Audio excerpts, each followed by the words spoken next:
Anyway, I think we'll get started. Hopefully Geeta does join us. It's pretty late in India, so and we have a couple of good colleagues from India, Harbir and Subash from our old AgMIP work. So I hope you can stay awake a bit longer. My name's Anthony Whitbread. I'm a research program director for ICRISAT. I've been based in India up until recently, and now I'm based in Dar es Salaam in Tanzania, and I run a program around systems analysis and innovation systems. So part of our work is on modeling. And I see Dr. Geeta Lakshmi. Geeta, welcome. Hi, Anthony. Good evening. And great to be here again. Yeah, good, Geeta. Let's try and keep our cameras on. It helps a bit in the discussion.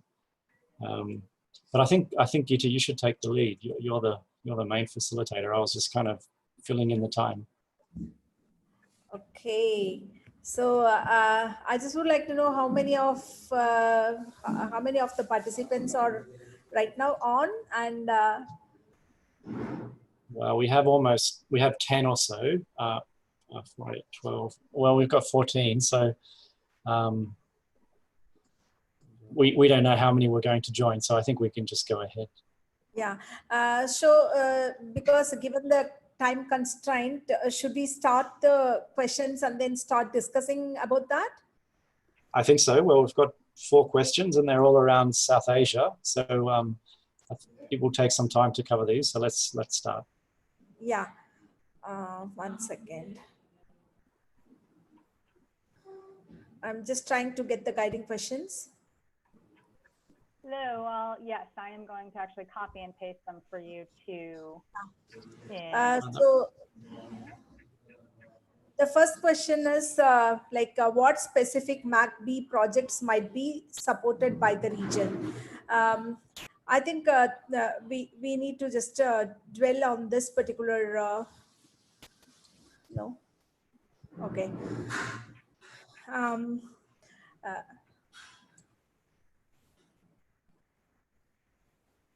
Question editor. We can hear you, Geeta. Yeah, I'm just trying to take the question.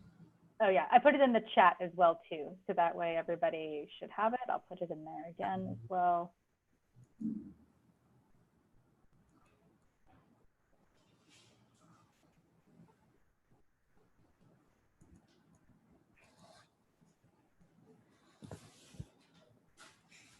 Yeah, thank you. So let's go on the first question. What specific MACB projects might be supported in the region? To start with, what I'm feeling is, as far as South Asia is concerned, I think it is same with the case of India. So most of the farmers are small farm holders. So it's better we concentrate on the small farm holders. And then any farm has got a farming system mode model. So maybe we have to just concentrate on the integrated farming system. And another clue what I'm trying to give is, like, we have more than 55% of the area under dry lands and then 45% of the area under irrigated upland condition. I think to start with, we can just focus on 2 different ecosystems so that we can cover major, we can have the representation of major group of the farmers. This is my initial thing. I welcome all your suggestions about this, and if you have a different idea as well, I welcome for that as well. Can I just check that, Maria, you're okay to rapporteur? Yes, I'm taking notes. Okay. And cool. I'm happy to help you guys present in the report back. Great. All right. Okay. Dr. Subash, I see you are inside. You want to give some suggestions?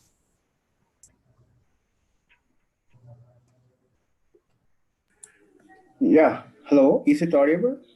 Yeah, Subash. Yeah. Good morning, good evening, and good afternoon to all. So the first question is, what specific projects, MACB projects, might be supported in the region? Basically, what type of project you want to do? Basically, this is for mitigation as well as adaptation co-benefits. That means we need to take the field experiment, or we are looking for the regional modeling assessment type work. What type of work we need to see?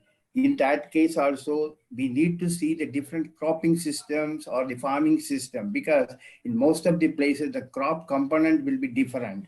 And also there may be livestock component will be there, and also the different modules like mushroom modules or other enterprises will be different in different agroecological situation. So I think the rain-fed or irrigated, this means it is a very big ecosystem. I think we need to narrow down to some of the cropping system or as well as the farming system. That is my point. That's great. Any other comments on this question? Yeah, I think it's a good suggestion already, Geeta, that we focus on integrated farming systems so that we cover crops, forages, livestock, tree crops. But I think we can build quite a bit on the work that was done during AgMIP phase 1 and 2 in South Asia with even the same people that we're talking to. But the question is, who would fund such a project, and on what scale? Are we starting at the farm level and then scaling up, or are we just trying to do a whole regional assessment? Maybe we can discuss that a little bit further.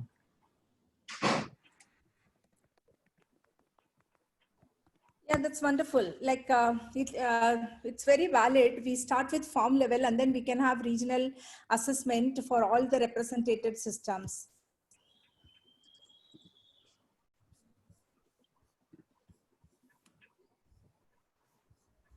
Yeah, Sonali? I don't think Sonali's here anymore. Okay, so anybody else want to say anything? So it need to be kind of a discussion mode. So if you have got some ideas, please come out, the participants. And you can add in the chat box as well if you're shy. Yeah, I'm seeing Prathima. Prathima, would you like to add anything on this?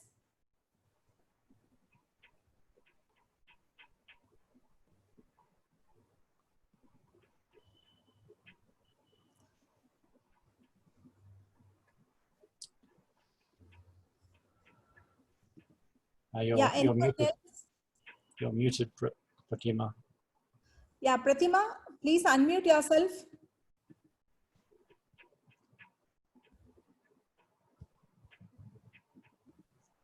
Yeah, Geeta. Yeah, would you like to add something? No, Geeta, just I want to share some of my views, but I want to see what is the progress that was happening during last years in AgMIP. That's why I have joined in this. Okay. Okay, so this is actually, this particular session is on MAC-B, that is the mitigation adaptation co-benefits. We are trying to see for the possibility of developing some of the projects. So the first question what we are doing now is like, what are the specific projects that could be possible in our region? So we have been discussing that we are going to have something kind of a farming system, including crops, livestock, and then agroforestry kind of things. And then from the farm to region, and then from the region, we are trying to scaling up the activities. That's what we were discussing. Would you like to add anything on that? No, Geeta. No, nothing. Okay, right. So any other participants before we go into the second question, because the time available is limited, I would encourage you to go with the more participation. Dr. Harbir Singh?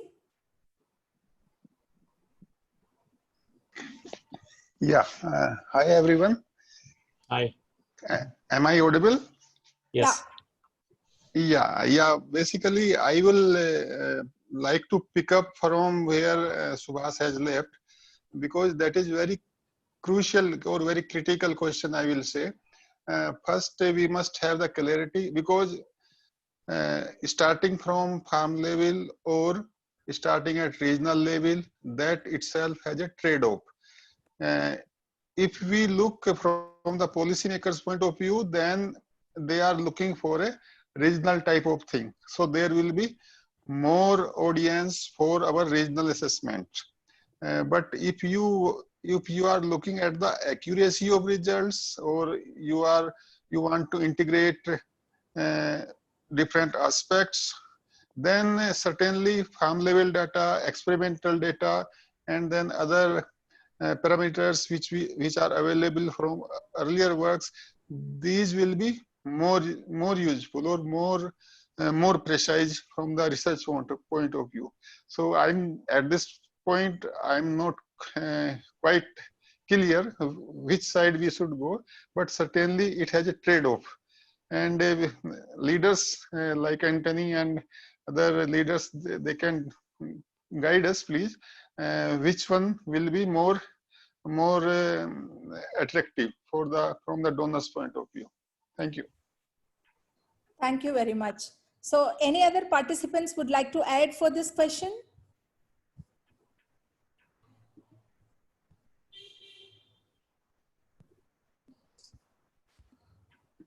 Maybe I can, while people are thinking, in the previous AgMIP phases, we focused very much at even the crop level and the farm level, and we kept trying to get our models correct.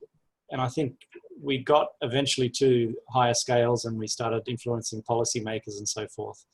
But that was late in the project, and we had limited impact. So I think in a new phase, we should do some kind of simultaneous approach where we some of our team work at the farm level, but other of our team work at a much higher scale in terms of stakeholder engagement and understanding what policymakers are requiring from us. That may be a faster way to make impact. Yeah, that would be my feeling after previous AgMIP phases in India. Yeah. That's quite exactly what we have to do. So we have to take up simultaneously both the farm level as well as regional level, so that we have more accurate results and try to scale up for the region as a whole. I could see Naresh popping in. Naresh, can I have your suggestions, please? Yeah. Hi, Anthony. Nice to see you. We missed one appointment last week, but now sorry for joining late because I was busy with Vibo Summit. Nevertheless, I was hearing to Anthony's comments. That's true that we need to have both regional assessments so that we can guide the state governments and national governments, and at the same time also to come out with the policy level inputs to these through. That is one thing. Am I audible? I don't know. Yeah, please. And the second one is, am I audible? Yeah. And the second is that yes, we need to also have at the very localized level, so that for localized level, probably we need to identify the hotspots, work on those, so that whatever adaptation alternatives they are suggesting, they can be We lost you, Sue. and if we are successfully coming out with of We lost you, Naresh, sorry. Just the last minute or so. sorry. I was telling that we need to have both the ways. I mean, one is at the regional level, so that the policy level interventions can be, our policy inputs can be provided to the national as well as state level governments, and also to the very localized hotspots. When we talk about localized simulation, developing alternative adaptations, then hotspots we can find out, and those hotspots only if we can provide the alternatives, and if we come out and showcase that yes, these are working, our alternatives are working, that can be a very good case study. I mean, showcase for the policy people also to, I mean, find evidence that yes, our studies are doing good. So in fact, the two-pronged approach need to be done, not like earlier what we have done only single for the regional. So, I am also would like to add up here that we have just provided the input to national communication on using the codex models, regional climate model outputs for 12 crops. That is at the state as well as regional level. In fact, we run the model at 50 kilometer by 50 kilometer grid for all over India. So we are also ready with even the district level information. So that is important at the larger parts perspective. Yeah. Yeah, thank you, Dr. Naresh, for the great inputs. Now it will be better we move on to the next question so that we can come back again if we have more time. So the second question is, what would be the key focus? So anybody wants to jump in? So the key focus areas which we want to address. So I think I'll initiate the discussion. Definitely, we wanted to focus on crops, livestock, and then the tree components, alternate livelihood options, and so on. And so like that, if you could give some more additional information, that would be great. By focus, Geeta, do we mean the agroecology zone or the agricultural system? For me, focusing on something that we can model fairly well in terms of the models that we have would help us get faster, faster. It's getting late here. So maybe defining the agroecology is one idea. The other one is the scale at which we focus on. If we decide, like Naresh was talking about, doing some hotspots and then but putting more of the effort into, at least initially, the policy level, creating models and outputs for policy level decision making so that we raise the importance of what we're trying to do first. Maybe Sonali has some thoughts on this as well. Great. Sorry, I joined late. So I'm not sure what was discussed before, but I think like, what's a challenge for me in all of this is, so much of the regional discussions are just, for good reason, very much focused on, this local scale. So for me, the challenge comes at matching scales, right? Which is one of the core questions, not core, but one of the larger questions that we had. So I'm thinking, I came in right into your hotspots discussion. And so I'm just wondering, Naresh, when you were talking about that, the hotspots would be defined in order to meet the scale objectives of mitigation, right? That's kind of the issue that I'm seeing, which is why the rice project that you've been working on, Geeta, were so interesting to me, just because it's a large, people are rice is obviously ubiquitous in a lot of ways. There's a lot of different approaches, a lot of different management strategies. So that's an area to me that can scale across as a focus, can scale across the divide between mitigation and adaptation. So I think, Naresh, when you were talking about hotspots, it was also those hotspots that can most contribute to the mitigation question, right? That's what I was trying to understand. Okay. So, and Geeta, in your presentation, you had outlined so many different, which is really appreciated, like so many different strategies. And so I'm wondering if you had to pick one set out of all, one cropping system, one set. I'm not saying that it needs to be relegated to that. I've had a lot of discussions with you on the rice, but yeah, I'd be curious to know how you would kind of tailor it to that. Yeah. That's right, Sonali. I was just thinking like we can take up one particular hotspot, like Naresh was saying. For example, I can give quote one example of my own state. That is a rice bubble, rice growing region, which is Kaveri Delta, Kaveri Basin, which covers almost 2 lakh hectares of rice area.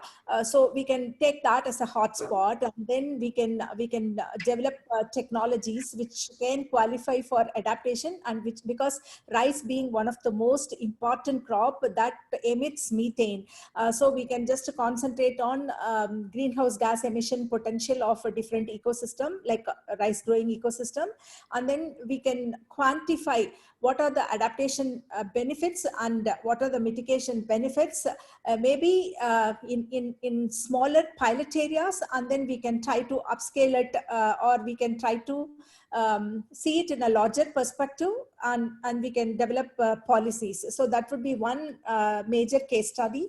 So in that, we have even been trying, like some of the agronomic management practices we were not able to model. So there we could contribute on to model improvement, and we can do all the way from climate to economic model, and then develop the policy for that, including all the adaptation and mitigation co-benefit assessments. Yeah. So that is one case study we could definitely take it up if suppose. And I guess, Naresh, I was wondering about your scope for doing the same for rice systems around, I mean, because one of the things, you know, Tao Li presented the DNDC, which he'd coupled to Ariza, but apparently he can do, like, it's not just Ariza, like he was saying, not in the presentation, but separately, that he could do series rice, he could do, you know, it's not necessarily only Ariza, because I know there can be some issues there. So if you had a model that could actually be calibrated and validated and simulate both the fluxes and, you know, and you could apply that to the relevant rice regions all over, right? I'm not sure that some of those, I mean, there's a diversity of strategies there, I know. Like, is that conceivable, do you think, Naresh, as well too, to do what Geeta's suggesting, not just for the Kaveri Basin, but everywhere? Actually, when I talked about, hotspots, of course, rice systems are one of the hotspots, definitely. But there are two ways of hotspot looking at. One is that where we can have the mitigation options. In fact, as far as rice is concerned, you see a lot of work is already done for adaptation alternatives, including alternate wetting, drying. You are also having the SRI, you are having the neem oil coated urea, you are having umpteen number of other options. Apart from that, of course, it still emits methane. Okay, it still has a methane, and we are now promoting more of a DSR, a direct seeded rice, and that is yet to take up in a large area. But that is true. We can take up Kaveri Delta, which is also a hotspot for water scarcity. So now that we can link both things. That itself can be a good case study as far as the rice ecosystem is concerned, vis-a-vis the water availability. That can be a good case study. In fact, we are trying to address these things in elsewhere also, but there is no harm in doing under under this umbrella. Sorry. And the second thing is that you see, when you talked about the type of models available, infocrop is one where we have the GHG emissions simulated within the model, and it can be used, and it is being used in India for 12 crops. We can simulate using that. Okay, it is like a package like DSAT, but much simpler than DSAT. So infocrop, the one, and DNDC is another way, but we need to have a coupled one with DNDC. DNDC is another option. So we can have other models. Maybe I'm not sure whether DSAT has recently came out with GHG emission module. I don't know, but I'm not sure. It is not there. But at least we have two models where we can use, as far as the methane emission. In infocrop, we can have methane as well as nitrous oxide emissions. And that is being even calibrated and validated also. Okay, that's a great model to use it, because it is very simple to use it as well, and compliments for the developers, including you. And another important thing is that, like every farm, because we are going to deal with the small farm holders group. So every farm has a farming system and other allied components, not only farming system, they have allied component. So we should find a way to include those things into the system. And so we have been using live sim model for simulating livestock, and then coming out with with the GHG emission and so on. But I think we did not do it towards to the perfect end. And there is an opportunity for us to have a good model for the livestock simulation, including the GHG emission. And we can also see if we alter some feed kind of a ratios and so on, how those methane emission from the enteric methane emission from the livestock could be reduced. So not only that, we have to look into all the other adaptation benefits as well as mitigation benefits.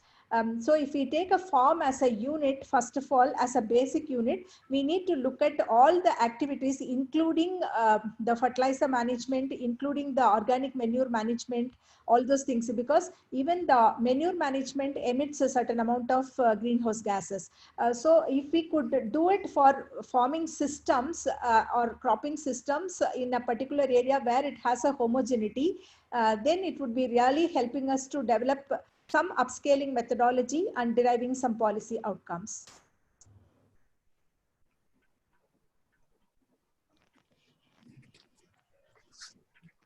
Yeah, well, I would like to caution here a couple of things as far as the GHG things are concerned, because now whenever we are going for the GHG emissions, of course, there is a very important aspect that we need to have our own coefficients developed and not use the IPCC coefficients directly.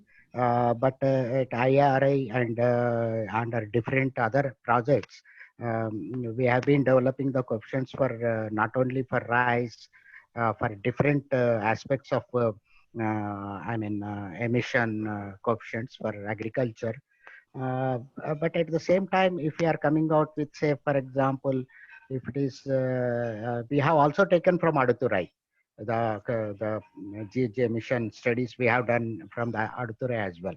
So the thing is, we can always compare before we go into a sort of publication mode, because it also has a large implication as far as the policy is concerned and negotiations are concerned. So governments are always they always caution everybody that we need to have doubly ensure of methodology and then come out with the coefficients and then upscaling.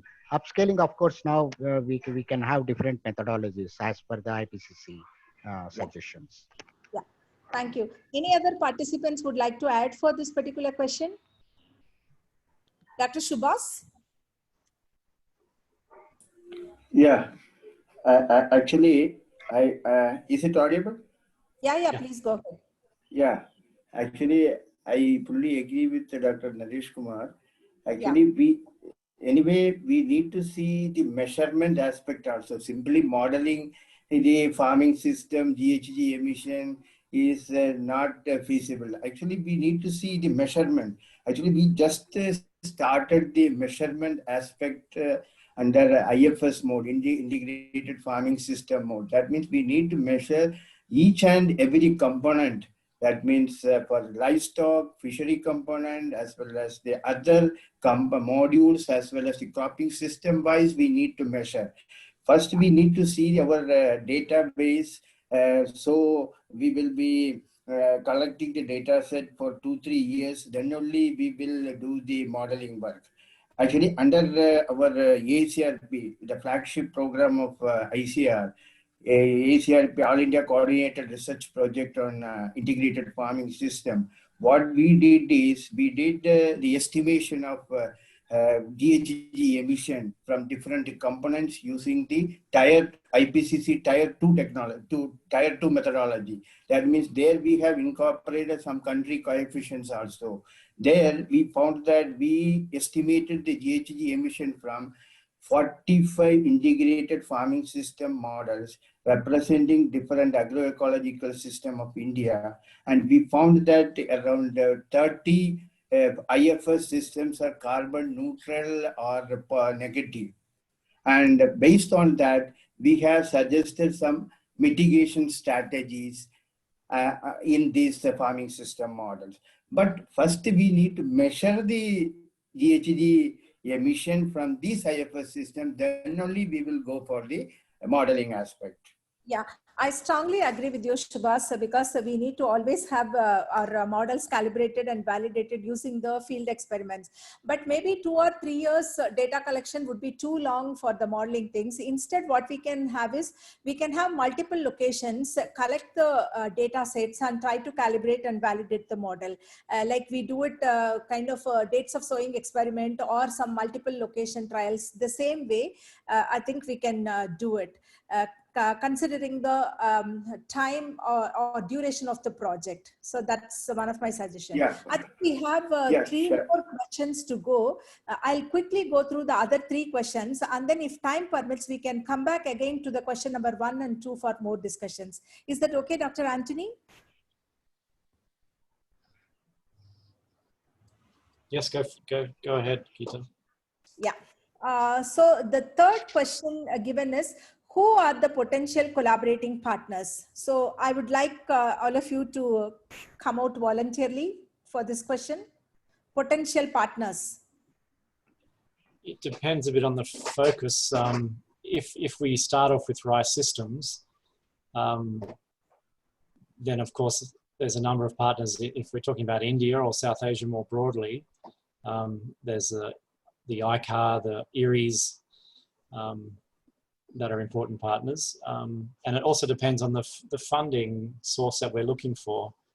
The GCF is one possible option where you focus at a country level and on an ecosystem like rice.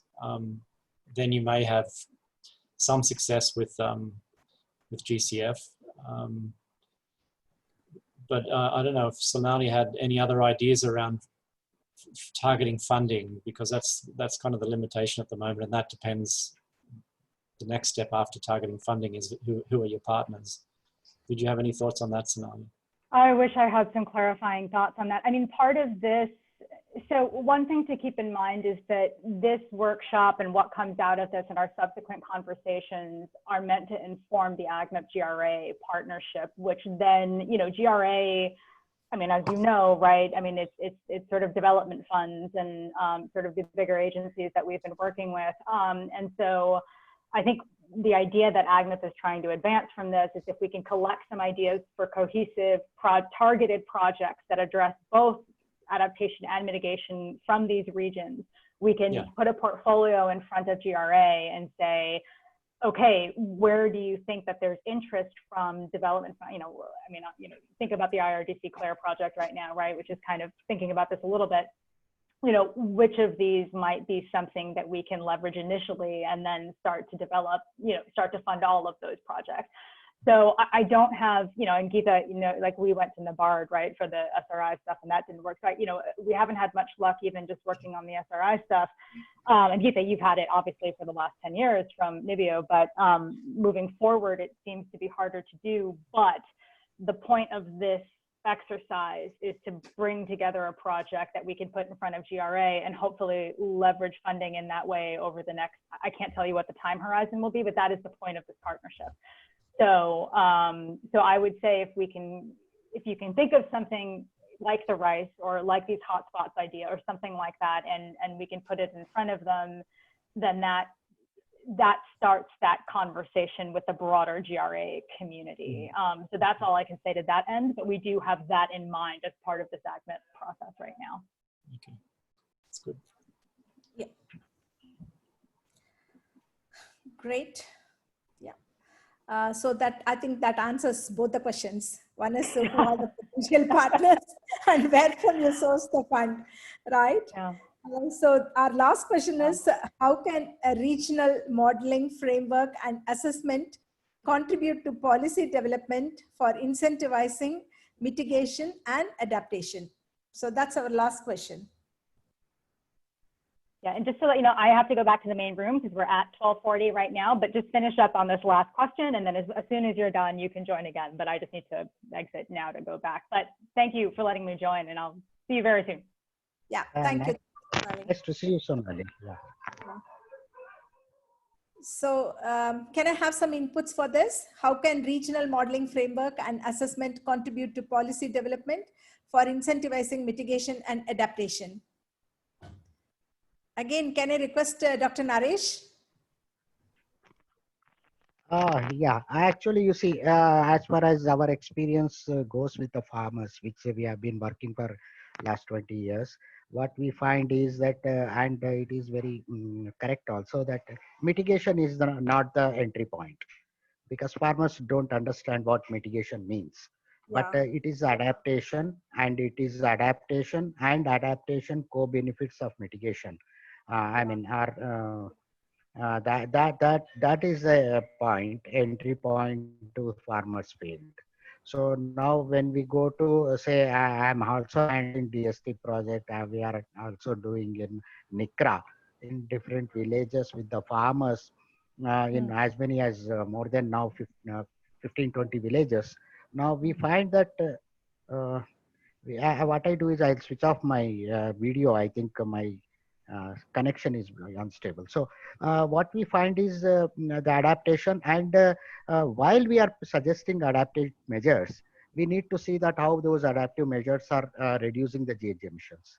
That is the only way. And when the farmer is really adapting some, say, green plant, I mean, planting along the borders, okay, tree planting along the borders, or for carbon sequestration in our terms, but for the farmer it is different. So if those things, if he is adapting, say, a drip irrigation, anyway, drip irrigation is even otherwise incentivized. So there are already inbuilt incentivization is going on. But apart from that, if we are having now all the urea in India is neem oil coated. So that is no normal urea you get. So that is also reducing the methane emission, I mean nitrous oxide emission. So these things are there. But in addition, how it is going to be is a big tough challenge, because government should be ready to do it, which they are not yet as of today.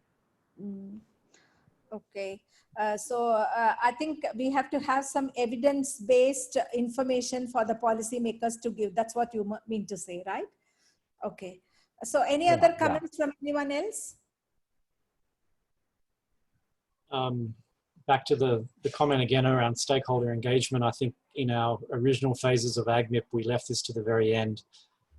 For a new project, I would really suggest we try and do it at the front. We understand what the stakeholders are after, so we engage much more deliberately with the policymakers and the decision makers with the information we have at hand, and then move forward from there. Don't wait until the end of the project. So while we have maybe a regional modeling framework and assessment, we engage with stakeholders right up front. That was my point. Yeah, great.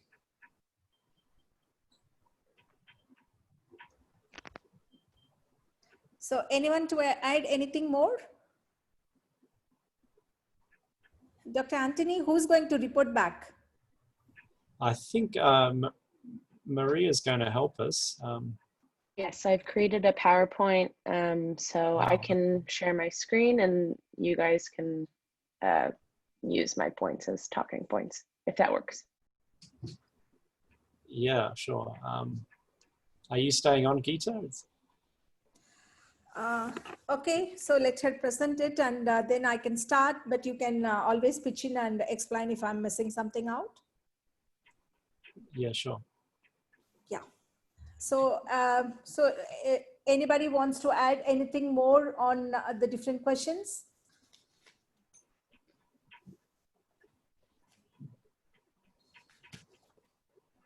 We had a very quiet group. How much time do we have more? I think it's over now. We have to go back. Okay. Yeah, we should go back to the plenary session using your program. Okay. Great. Okay. Then I thank everyone, including the rapporteur and Dr. Anthony especially, and Sonali for joining in this group. And thanks to all the participants who have been contributing and who have been listening. And see you soon in the plenary session. Thank you. Thanks, Geeta. Bye.